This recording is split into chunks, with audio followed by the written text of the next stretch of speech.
नमस्कार दोस्तों, मैं प्रशांत चौधरी। आज हम कक्षा 12 के अध्याय 3 विश्व जनसंख्या संगठन इसके महत्वपूर्ण ऑब्जेक्टिव टाइप एमसीक्यू क्वेश्चंस देखेंगे। ये आपके बोर्ड एग्जाम में काफी हेल्पफुल रहेंगे। तो दोस्तों, आपने अभी तक मेरे चैनल को सब्सक्राइब नहीं किया है तो इसे आप सब्सक्राइब कर ले और बेल आइकन को दबा दें और आप इस वीडियो को अंत तक देखना न भूलें। तो दोस्तों, शुरू करते हैं इस अध्याय 3 विश्व जनसंख्या और संगठन के इंपॉर्टेंट एमसीक्यू क्वेश्चन को। तो हमारा पहला सवाल है,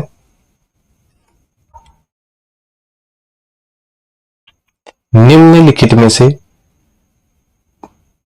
कौन से कारक के कारण संयुक्त अरब अमीरात के जो लिंग अनुपात है वो कम हुआ है? तो यह कौन सा कारण है उसके कारण संयुक्त अरब अमीरात का लिंग अनुपात कम हुआ है? तो पहला कारण पुरुष कार्यशील जनसंख्या का चयनित प्रवास, दूसरा पुरुषों की उच्च जन्म दर, दूसरा के बाद तीसरा ऑप्शन है स्त्रियों की निम्न जन्म दर और चौथा है स्त्रियों की उच्च जन्म दर। तो यहां सबसे इंपॉर्टेंट जो कारक जा रहे हैं वो है ऑप्शन नंबर ए, पुरुष कार्यशील जनसंख्या का चयनित प्रवास। तो संयुक्त अरब अमीरात में ज्यादातर कार्यशील जनसंख्या यहाँ पे पुरुषों की है और पुरुष जनसंख्या अधिक होने के कारण यहाँ पे महिलाओं की संख्या कम है। नेक्स्ट क्वेश्चन देखते हैं, क्वेश्चन नंबर 2, निम्नलिखित में से कार्यशील जनसंख्या का आयु वर्ग कौन सा है? पहला ऑप्शन 15 to 79, दूसरा ऑप्शन 15 to 39, तीसरा ऑप्शन 15 to 49 और लास्ट ऑप्शन है 15 to 59। तो यहां कौन सा ऑप्शन सही होगा? कार्यशील जनसंख्या का वर्ग कौन सा होगा? 15 से 59 आयु वर्ग है जो ऑप्शन नंबर डी है, ये कार्यशील जनसंख्या का वर्ग होगा। यह हमें ध्यान देना है कि जो बच्चे और जो बूढ़े हैं वो कार्यशील जनसंख्या के ऊपर दबाव होते हैं, अर्थात जिस जनसंख्या पे अनुत्पादक वर्ग जितना ज्यादा होगा वो कार्यशील जनसंख्या पे उतना ज्यादा दबाव डालेगा। तो ये एक देश की विकास का सूचक भी होता है। नेक्स्ट क्वेश्चन नंबर 3, निम्नलिखित में से किस देश का लिंग अनुपात न्यूनतम है? ए संयुक्त अरब अमीरात, बी अमेरिका, सी रूस और डी जापान। तो कौन से देश का लिंग अनुपात सबसे कम होगा? इसमें आपके पास ट्रिक भी है, इससे रिलेटेड क्वेश्चन भी आया है। तो ऑप्शन नंबर ए संयुक्त अरब अमीरात, इसका लिंग अनुपात सबसे कम है। नेक्स्ट क्वेश्चन नंबर 4, निम्न विश्व की जनसंख्या का औसत लिंगानुपात प्रति 100 स्त्रियों पर पुरुषों की संख्या में कितना है? यानी पूरे ऑल ओवर वर्ल्ड का देखें तो वहां पे लिंग अनुपात कितना है? तो यहाँ ऑप्शन नंबर सी हमारा बिल्कुल सही जा रहा है, 102। 100 स्त्रियों पर पुरुषों की संख्या 102 है। लिंग अनुपात का भी अगर हम फॉर्मूला देखें तो यहाँ पे 2 फॉर्मूले आते हैं। अगर भारत में हम बात करें तो यहाँ पे स्त्री बटा पुरुषों की संख्या इंटू 1000 है, लेकिन अगर विश्व के अंदर हम देखें तो वहां पे जो फॉर्मूला आता है उसमें पुरुष बटा स्त्रियों की संख्या इंटू 1000 होता है, जो अमेरिका जैसे देशों में लिंग अनुपात का फॉर्मूला लागू होता है। नेक्स्ट क्वेश्चन नंबर 5, आयु लिंग पिरामिड में क्या प्रदर्शित किया जाता है? आयु संरचना, ऑप्शन नंबर बी लिंग संरचना, ऑप्शन नंबर सी आयु और लिंग संरचना और ऑप्शन नंबर डी लिंग अनुपात। तो कौन सा ऑप्शन सही जाएगा इसमें? इसमें आयु और लिंग संरचना दोनों का प्रदर्शन किया जाता है।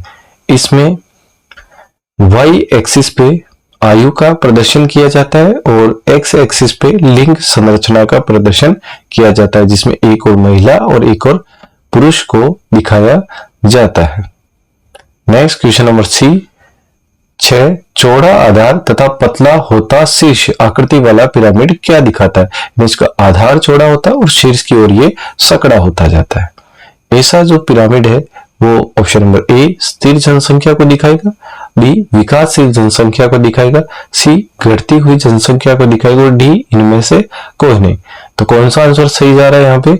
ऑप्शन नंबर बी विकासशील जनसंख्या, क्योंकि विकासशील जनसंख्या में चौड़ा आधार होता है, अर्थात यहाँ पे छोटे बच्चों की संख्या है वो ज्यादा है, तो आने वाले समय में इनमें जनसंख्या वृद्धि की प्रवृत्ति नजर आती है। नेक्स्ट क्वेश्चन नंबर 7, आर्थिक दृष्टि से सर्वाधिक उत्पादक आयु वर्ग कौन सा है? ए बाल वर्ग, दूसरा प्रौढ़ वर्ग, तीसरा इनमें से कोई नहीं, या डी वृद्ध वर्ग। तो कौन सा ऑप्शन सही जाएगा यहाँ पे? सर्वाधिक उत्पादक यानी जो सर्वाधिक कार्यशील वर्ग है, ऑप्शन नंबर बी प्रौढ़ आयु वर्ग, ये सर्वाधिक उत्पादक वर्ग है। नेक्स्ट क्वेश्चन नंबर 8, गैर कृषि कार्यों में संलग्न जनसंख्या को क्या कहा जाता है? ऑप्शन नंबर ए आश्रित जनसंख्या, बी नगरीय जनसंख्या, सी ग्रामीण जनसंख्या, या डी सक्रिय जनसंख्या। तो कौन सा ऑप्शन सही जाएगा यहाँ पे? गैर कृषि कार्यों में यानी कृषि के अलावा संलग्न कार्यों में कौन सी जनसंख्या होती है? तो यहां हम देखेंगे बी नगरीय जनसंख्या, क्योंकि नगरों में द्वितीयक तृतीयक या चतुर्थक क्रियाकलाप करने वाली जनसंख्या ज्यादा होती है, जबकि प्राथमिक क्रियाकलाप कृषि से रिलेटेड वो ग्रामीण क्षेत्रों में निवास करती है। नेक्स्ट क्वेश्चन नंबर 9, निम्नलिखित में से कौन सा घटक जनसंख्या के संगठन को प्रदर्शित नहीं करता है? ए आयु, बी लिंग, सी साक्षरता, या डी प्रजननशीलता। तो यहाँ कौन सा ऑप्शन सही जाएगा?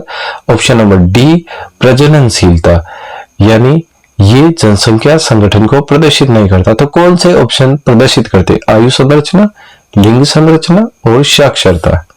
नेक्स्ट क्वेश्चन नंबर 10, कृषि कार्यों में संलग्न जनसंख्या को क्या कहा जाता है? ए आश्रित जनसंख्या, बी नगरीय जनसंख्या, सी ग्रामीण जनसंख्या, या डी सक्रिय जनसंख्या। अभी थोड़ी देर पहले हमने इससे रिलेटेड डिस्कस भी किया था। तो आपका यहाँ पे ऑप्शन होगा सी ग्रामीण जनसंख्या, जिसमें कृषि कार्य में संलग्न जनसंख्या मिलेगी जो प्राथमिक क्रियाकलाप में संलग्न रहती है। नेक्स्ट क्वेश्चन नंबर 11, यूरोप के अनेक देशों में स्त्रियों की बेहतर स्थिति का क्या कारण है? पहला स्त्रियों की उच्च जन्म दर, पुरुषों की निम्न जन्म दर, सी पुरुषों का उत्प्रवास, या डी स्त्रियों का आप्रवास। तो यूरोप के अनेक देशों में स्त्रियों की बेहतर स्थिति अर्थात स्त्रियों की संख्या ज्यादा होने का जो कारण है, ये ऑप्शन नंबर यहाँ पे कौन सा जाएगा? सी पुरुषों का उत्प्रवास, यानी यहाँ से जो पुरुष वर्ग है उन्होंने उपनिवेश काल के दौरान यूरोप के देशों से अमेरिका, दक्षिणी अमेरिका, इसके अलावा ऑस्ट्रेलिया और काफी सारे जो इन्होंने उपनिवेश बनाए उनमें इनका प्रवास हुआ है।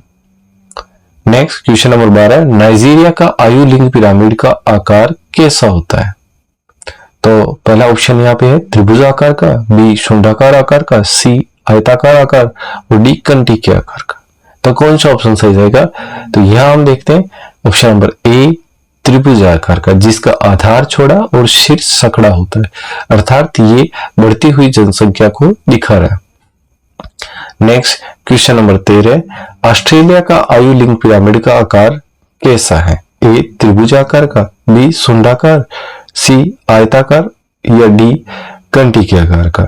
तो यहाँ पे कौन सा ऑप्शन सही होगा? ऑस्ट्रेलिया का आयु लिंग पिरामिड ऑप्शन नंबर डी बिल्कुल सही है, घंटी के आकार का होगा। नेक्स्ट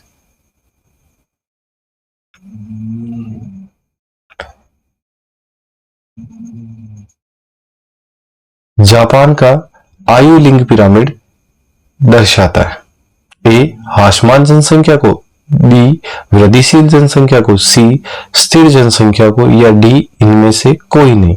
तो हम देखेंगे जापान का जो आयु लिंग पिरामिड है वो हाशमान जनसंख्या को दिखाता है, क्योंकि यहाँ पे जो छोटे बच्चों की जो संख्या है वो कम है, आधार सकड़ा है, और यहाँ पे जनसंख्या वृद्धि जो है नेगेटिव में जाने लगी है।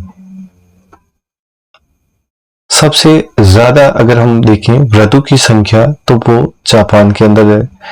नेक्स्ट क्वेश्चन नंबर 15, ग्रामीण और नगरीय जनसंख्या में विभाजन का आधार क्या है?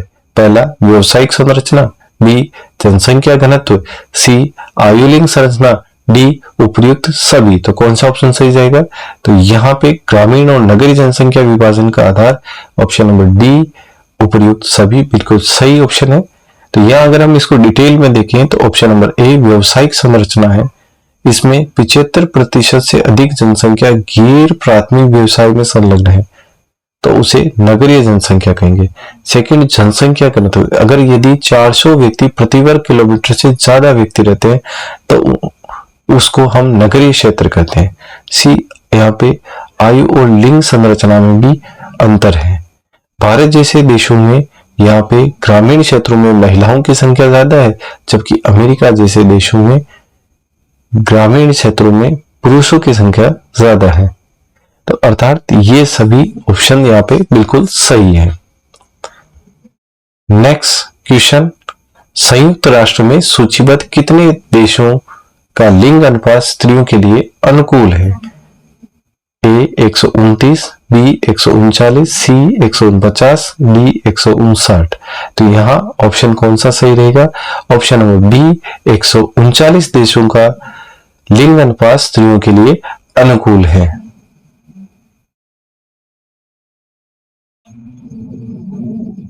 धन्यवाद दोस्तों, आपने इस अध्याय 3 के वीडियो को देखा जो विश्व जनसंख्या संगठन से रिलेटेड है। आशा करता हूं आपके इस अध्याय के बोर्ड एग्जाम के इंपॉर्टेंट एमसीक्यू क्वेश्चंस क्लियर हुए होंगे।